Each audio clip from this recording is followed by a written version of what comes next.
Bonjour à tous. On se retrouve aujourd'hui pour un tout nouveau numéro du bilan de la semaine.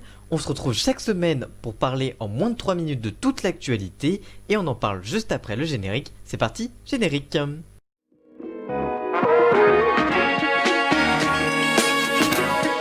On commence avec une histoire très surprenante. On part en Chine dans la ville de Canton dans le sud. Les autorités veulent alors créer une autoroute. Problème, sur le tracé, une maison de 40 mètres carrés qui appartient à Liang s'y trouve. Elle refuse de quitter son habitation malgré les propositions financières et de relogement.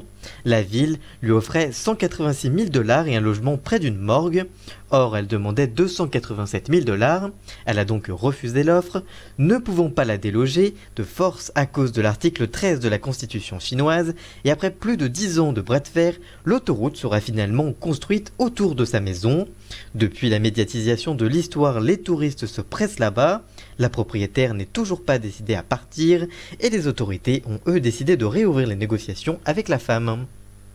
Alors que Squeezie a sorti il y a quelques semaines le premier clip de son premier album, vendredi, il a publié une vidéo pour parler de ce dernier.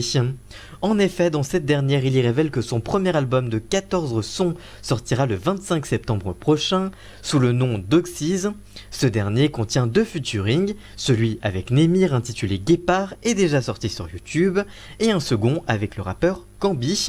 Enfin, il a annoncé une tournée d'une vingtaine de concerts à travers la France, sans en dévoiler les dates pour le moment. On reste en musique avec un nouveau record pour le groupe coréen de K-pop BTS. En effet, vendredi, le groupe a dévoilé leur dernier son, entièrement en anglais pour la première fois de son histoire, intitulé Dynamite. Le clip publié sur YouTube est devenu la vidéo la plus vue en 24 heures de la plateforme, avec 98,3 millions de vues en 24 heures. Ce dimanche 18h, le clip affiche 158 millions de vues. Le précédent record était celui d'un autre groupe de K-pop, Blackpink, avec leur titre Who You'd Like That, et ses 86,3 millions de vues en 24 heures. Enfin, Dynamite est le premier extrait d'un nouvel album de BTS qui arrivera fin 2020, le deuxième de cette année. Merci d'avoir suivi cette émission, n'hésitez pas à la partager et nous on se retrouve la semaine prochaine, à très bientôt, ciao.